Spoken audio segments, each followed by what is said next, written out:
d'habitude. Donc je tenais à vous remercier beaucoup pour les 10 000 abonnés. Ça y est, on les a dépassés, je crois qu'il y a un jour à peu près 24 heures, et du moins au moment où je tourne cette vidéo. Donc je vous ai publié tout à l'heure un petit post avec une photo de la BM en vous demandant si vous vouliez qu'on le fasse, que je réponde aux questions tout en baladant avec la voiture, parce que il va y avoir du coup des vidéos de voiture sur la chaîne aussi bientôt, parce que c'est 50-50 ma passion, 50 motos et tout ça, 50 pour les deux roues quoi, 50% et 50% de voiture. Donc forcément il va y avoir aussi des vidéos de voiture sur la chaîne. Donc autant qu'on commence un petit peu à apporter les vidéos comme ça, voilà. Donc voilà, merci en tout cas pour les 10 000 abonnés, moi ça me fait super plaisir. En plus vous êtes toujours positif dans les commentaires, moi ça me touche beaucoup. Et j'aime bien cette proximité qu'on a, même quand on fait des lives et tout. Voilà, c'est pas... Moi je me considère pas comme une star, hein, je me considère comme votre ami, voilà, votre collègue. Donc j'aime bien qu'on garde cet esprit là. Donc du coup j'ai ma compagne avec moi. Elle va lire un petit peu les questions, celles que j'ai sélectionnées, et je vais essayer d'y répondre. Pendant qu'on se balade un petit peu avec la voiture, je vais prendre des petites routes là et on va aller peut-être faire un petit tour au port, manger une glace, après on verra ça. Donc je t'écoute. Ah, tu fais des études par rapport à la mécanique? Alors il y en a un qui a demandé, voilà, si, je sais pas si on entend bien, si j'ai fait des études par rapport à la mécanique. Donc non, absolument pas. Pour tout vous dire, j'ai fait un CAP en menuiserie bois. Donc rien à voir. C'est juste que en fait j'ai mon beau-père, l'ex-compagnon de ma mère, qui faisait de l'autocross quand j'étais petit. Donc du coup j'ai été baigné de suite dedans, parce que lui il était toujours en train de préparer les voitures d'autocross et tout. Et bon, c'est pas vraiment là où j'ai appris parce que j'étais vraiment petit, mais disons que ça m'a ouvert un petit peu la passion. Donc à partir de là, c'est plus le côté débrouille en fait qui m'a permis du coup d'apprendre la mécanique. Parce que quand on n'a pas financièrement les moyens, ben, on se débrouille avec ce qu'on peut, et on essaie surtout de fabriquer et faire beaucoup de choses soi-même. Et comme j'aime bien avoir de belles voitures, de belles motos et tout, quand on n'a pas les moyens, ben, on essaie d'acheter des choses et du coup de les refaire, soit pour les revendre, soit pour se les refaire pour soi-même. Et du coup on les paye forcément moins cher. Donc j'ai appris la mécanique vraiment sur le tas, quoi. Voilà. Penses-tu acheter une nouvelle bête et la transformer? Alors oui, ça c'est sûr. Après, j'ai pas de projet précis en fait. C'est par rapport du coup c'est un rapport avec, comment dire, c'est selon les propositions qu'on me fait ou les affaires que je trouve en fait. C'est pas quelque chose que je prévois vraiment d'avance, à part le projet Scoot Mob, que lui ça faisait longtemps que je voulais le faire, mais ça faisait des années, pourtant je l'avais pas encore fait. C'est parce que j'attendais vraiment de tomber sur l'occasion. Donc c'est généralement comme ça, c'est que je regarde un petit peu sur le bon coin comme tout le monde, Facebook. Sinon j'ai des amis qui me proposent des affaires, et c'est à ce moment là que du coup je me lance de nouveaux projets. Donc je compte pas arrêter, j'ai pas vraiment un objectif, parce que c'est une vraie passion. Donc chaque fois que je trouverai une nouvelle affaire, ben, je ferai un nouveau projet, voilà. Alors c'est pour quand le gros cube? Alors le gros cube, j'espère vraiment le passer cet hiver ou plus tard au printemps. Parce que bon, en hiver c'est un peu compliqué souvent de passer le gros cube, mais aussi je veux le faire là où il y a le moins de monde, parce que j'ai pas envie d'attendre, parce que il y a la queue. Je sais pas comment ça se passe maintenant, mais je sais qu'à l'époque où j'ai passé mon permis voiture, c'était compliqué parce que tout le monde voulait le passer juste avant l'été. Donc je pense que pour le gros cube c'est pareil. Donc je vais essayer de le faire cet hiver, ou sinon au printemps, mais je voudrais au moins que l'été 2019 j'ai le permis gros cube et que je puisse enfin m'acheter un gros cube, voilà, pour en profiter un max, que ce soit seul avec ma compagne ou avec mon père du coup qui aime les motos, voilà. Tu viendras à Saint-Pons à la rentrée, on fera l'apéro pour fêter ça. Et aussi quelle est la taille de ton sexe? Alors ça les gars, on ne vous dira pas. C'est tout? Tu viendras à la rentrée? Ouais, comme je te disais sur les lives, parce que ça c'est plus le co-racing, je suppose. Donc, un de ces jours, ouais, j'essaierai de monter à Saint-Pons. J'ai été 2 fois dans ma vie.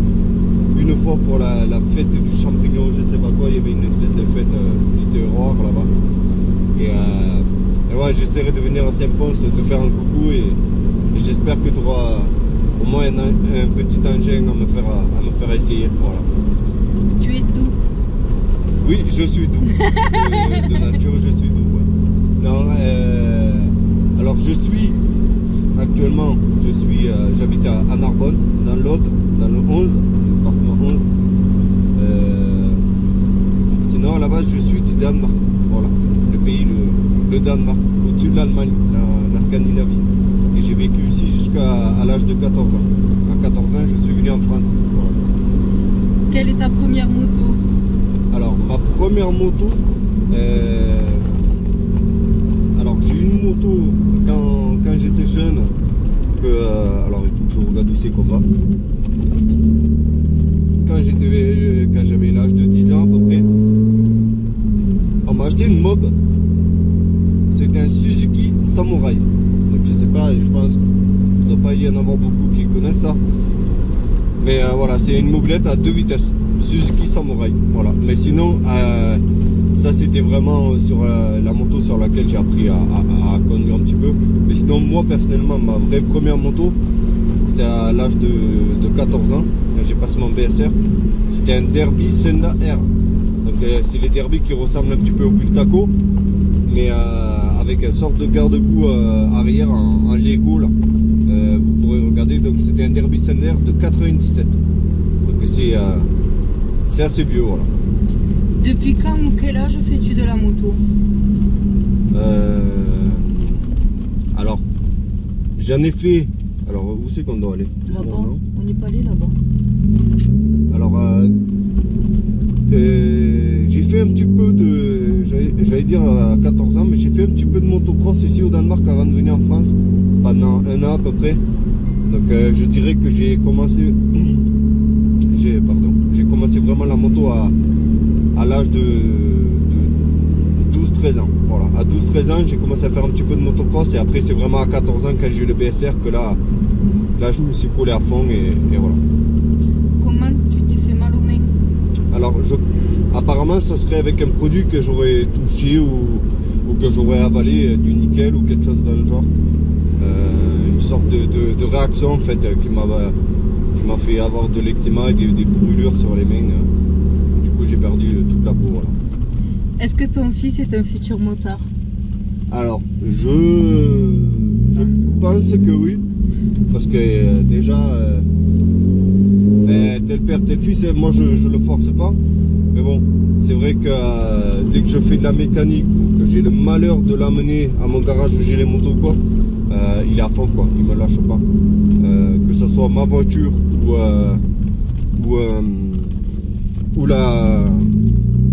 les motos, il est vraiment à fond. Là, rien qu'à ce moment, pendant mes vacances avec la mob, là, on a la roue, là, à chaque fois que je la démarre, je suis obligé de lui faire un tour dans le jardin et tout parce qu'il devient dingue. Donc je pense futur motard, peut-être pas moto gros cube et tout ça, mais passionné de moto, ça c'est presque une certitude. Ouais. Tu rentres quand sur Narbonne? Alors sur Narbonne, je rentre d'ici une petite semaine. Voilà, je pense début de semaine prochaine, donc vers le, je sais plus on est le combien, mais je dirais vers le 25 août, je suis de retour. Voilà. Est-ce que tu referas des projets méca comme pour la Dirt Blanche? Ouais, je pense, ouais. Parce que depuis longtemps, j'ai envie de me monter un Dirt super motard. Donc je pense que si je dois refaire un projet Dirt, ce sera un Dirt bike en mode super motard. Mais bon, à condition, comme d'habitude, d'en trouver un qui est vraiment pas cher, quoi. Donc, et ça, c'est un petit peu compliqué. Parce que vu le prix des jantes et tout, je veux que la base elle soit pas chère. Voilà. Tu as quel âge? Dis la vérité. Alors j'ai 29 ans. 29. Et là, le 20 septembre d'ailleurs, si vous voulez me faire des cadeaux, je tiens à dire voilà, c'est le 20 septembre mon anniversaire. Je ferai 30 ans, mais après franchement dans la tête,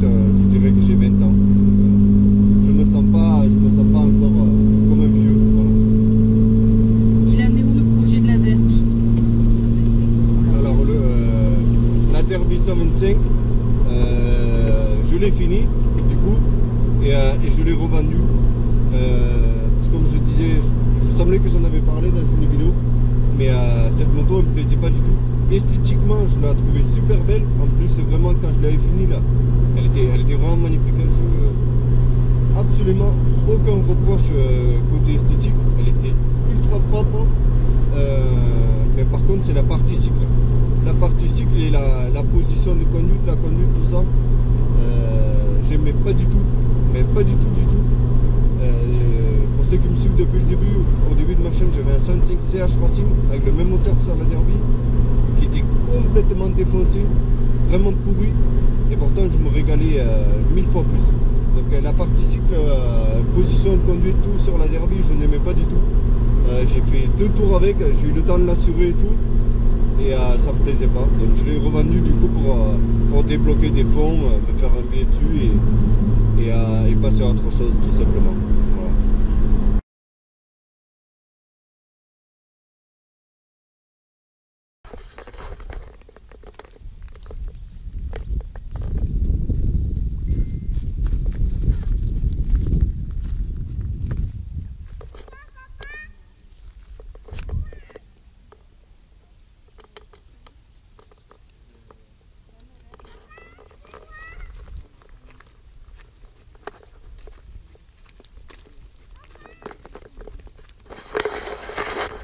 Donc voilà, comme je vous disais, là on est à l'entrée, c'est un endroit que j'adore ici, c'est super beau.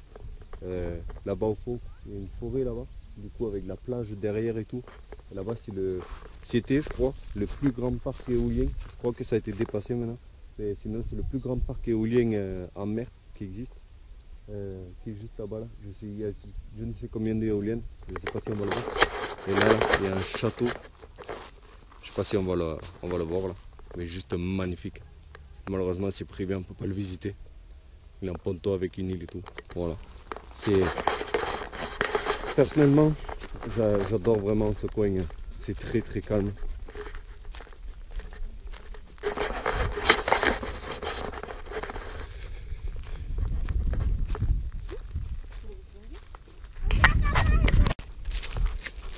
Alors voilà, là on arrive au niveau du port. C'est un vieux port de pêche et de commerce parce que juste là-bas, en face, il y a l'Allemagne. Donc aussi, du coup, je vous l'aurais bien montré, mais ce ne sera pas aujourd'hui. Là-bas, dans la forêt, voilà, comme je vous disais, il y a la plage et tout. Il y a de la pelouse et tout. Il y a même un resto au milieu de la forêt et tout. C'est vraiment magnifique. C'est un des plus beaux endroits que je connaisse ici au Danemark. Et j'y viens aussi parce que j'ai mon père, en fait, qui est né ici, qui a travaillé ici en tant que pêcheur quand il était jeune avec son père et tout. Voilà, donc je vous raconte un peu ma vie, mais c'est comme ça. Si ça vous plaît pas, vous pouvez éventuellement quitter la vidéo. Et là du coup, ce qui me rend, c'est que cette église là-haut, là, je sais pas si on le voit, qui est en travaux, là, la tour, c'est-à-dire le pic là-haut, ça a été construit de travers à l'époque. Donc si on se met bien quelque part, quand on regarde ne serait-ce qu'un poteau électrique ou quoi, et qu'on s'aligne du coup, ou même un toit de maison ou quoi, on voit que vraiment c'est de travers. Donc c'est une petite anecdote rigolote. Mais vraiment c'est magnifique ici parce que bon là les maisons elles étaient rénovées.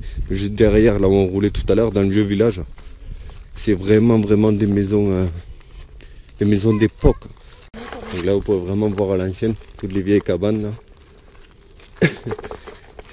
Il y a un peu de vase dans le port là vu que la mer elle est très calme aujourd'hui, il fait super beau. Je viens de demander à madame si elle voulait pas qu'on prenne un pédalo pour aller explorer un peu la mer, mais elle souffre vraiment du mal de mer, donc ça la tente pas du tout. Rien que de voir le pédalo, elle est malade déjà. Donc voilà, tout ça, ça a été transformé du coup en restaurant, mini-golf, tout ça. Et super bon resto. Et je pense qu'on va aller là-dedans et on va prendre un petit truc que je vous montrerai pour terminer la vidéo. Donc voilà les amis, petite glace qui va bien. Et on va se quitter là-dessus et je vous dis à la prochaine. Ciao ciao.